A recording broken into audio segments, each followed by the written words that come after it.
My name's Brian Birch. I'm an independent insurance consultant. I've seen a survey by Millennium Consulting on IFRS 17 and how insurance companies are getting on with this. They've been generous enough to let me talk to you here about it, so I'll comment on some of the highlights and give my view on a few points. My overall question for companies is whether everything's okay. The survey asks companies about their stage, their goals, their budget, the deadlines, who their contractual service margin vendor is, the concerns they may have, and any people issues they may have. Let's go through these and get a sense of where people are in the market. Now, as a very broad highlight, I would say about 10% of people, based on the survey, are not all that confident with their time and their budget. They haven't chosen their software yet. They're still assessing where they are. And they're doing gap assessment. Also, about 10% are seeking compliance only. Now, these may not be the same 10%, but I would imagine that there is some overlap. On the other side of the scale, the more advanced companies are often very confident about time and budget.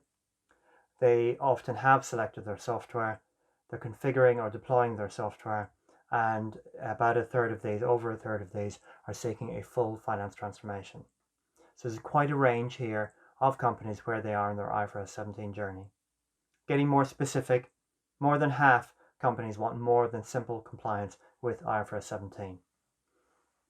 I won't read out all the details. There's a lot to take in the link to the survey, which I'll give below. On their program status, about a quarter are assessing where they are. They're designing things in a broad sense, and they're choosing their vendor for their software. Most companies will be buying software to cope with the contractual service margin, although some companies will be building that in-house. About 40% of companies are in the detailed design stage, and about 34% are configuring and implementing and deploying the solution that they already now have. How about money? How big is the budget for various projects? 43% of budgets are up to 10 million euros, and 21% have between 11 million and 100 million budget. They may seem huge budgets, but it's not only IFRS 17, but there may be surrounding projects within that program.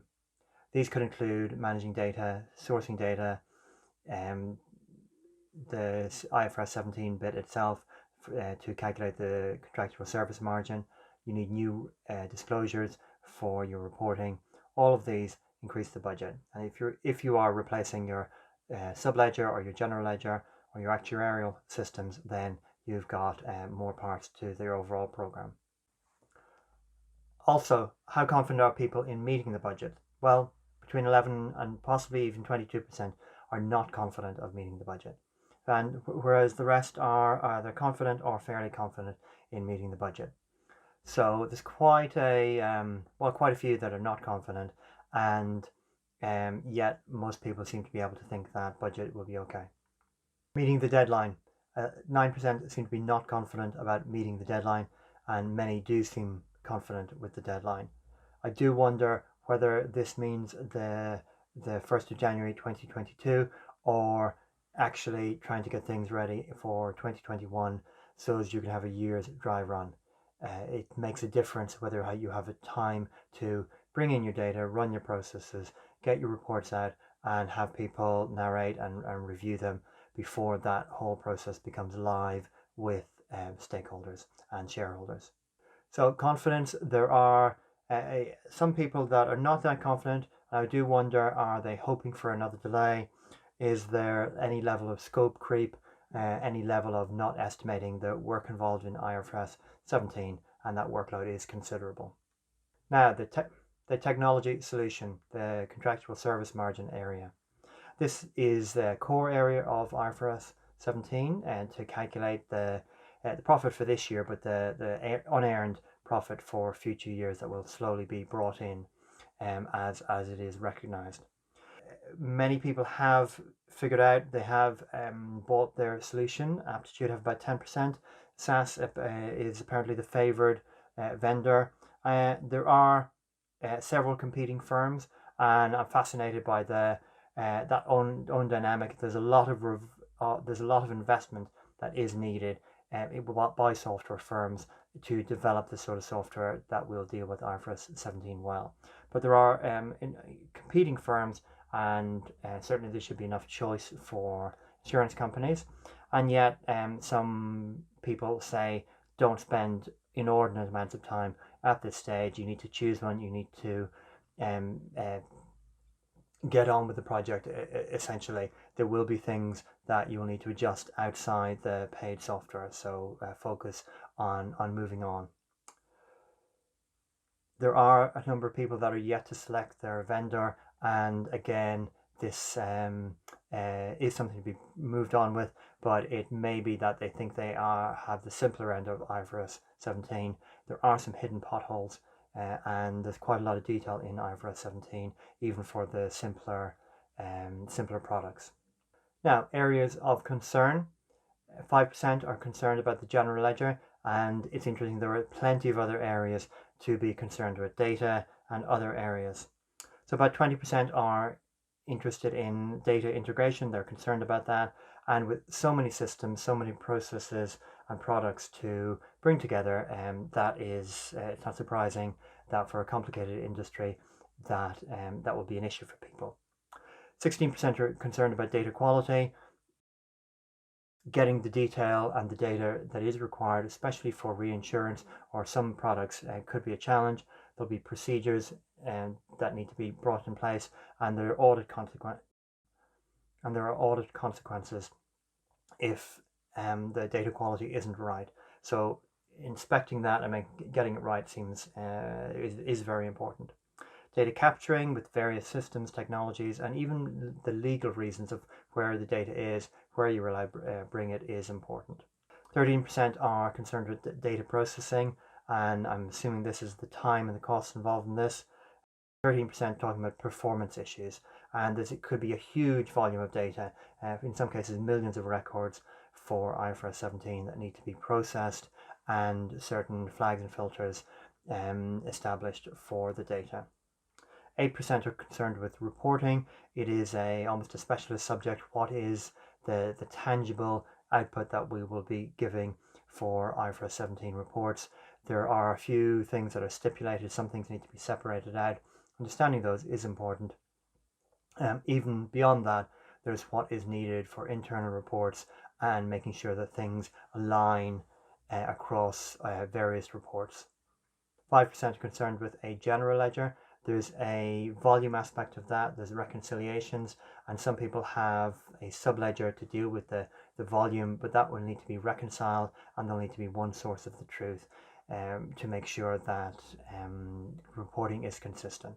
What other areas are concerning people? It's interesting to note that while most companies are dealing with IFRS 17 centrally, there are quite a few, about 28%, that are dealing with it locally. And this means that they're open to having different parts of the company potentially making different interpretations and doing some things differently. And it's worth considering if that is going to cause any overall problems and how to deal with that. Skills shortages. There are quite a few areas where it is identified that there will be skills shortages. The solution to this may be hiring people, it may be upskilling people. There's an actuarial area, accounting, risk management, program management, quite a few different areas, and that I assume will eventually convert into hiring people, hiring the right people. Then of course you're into supply and demand. For some areas there'll be more supply, for others it will be difficult to get people. Now, what's next? What are the opportunities that may be around? Well, a good thing is that a lot of the work has been done for IFRS 17 in an industry sense. The interpretation of the rules, the sort of reports that may be needed, the sort of calculations and processes and systems, a lot of that work has at least been done by somebody, and you may be able to tune into that by getting the right vendors or advisors. If you haven't got very far down the road, it's worth looking at how you're doing, or even if you are far down, are you progressing in the manner and at the pace that you need to? Do you have the right help? Do you have the right people or vendors around you? For some people, they will be hesitating, they'll be slow to commit to IFRS 17, and that can create pressure later on for supply and demand of people. There are advantages. Some things will have been sorted out, but it does take a certain amount of time, and there are lots of hidden details and hidden amounts of work if you can't find the data or if the process doesn't work, integrating the whole thing and finding overall ways to make the reports represent your company in the way that you would want. So it's worth considering all of those. Consider your stages, your goals, your deadlines, the sort of things we've talked about here. What are the issues you have? Have you got the right people? Overall, there are benefits to having better data management, better processes, better reporting. I hope you have been engaging stakeholders for IFRS 17 inside and outside your company. A commitment to IFRS 17, I think, is important to get the right pace and get everything in place for the deadlines, and a clear plan of what you want to do by when is great. So we've looked at this survey. You have an idea now where other people are, reviewing where you are, and then what else needs to happen for IFRS 17 to get where you want to be with IFRS 17 is something to focus on now. I hope this has been helpful. I'm Brian Birch, and the survey I've looked at is from Millennium Consulting. Good luck with your IFRS 17 project.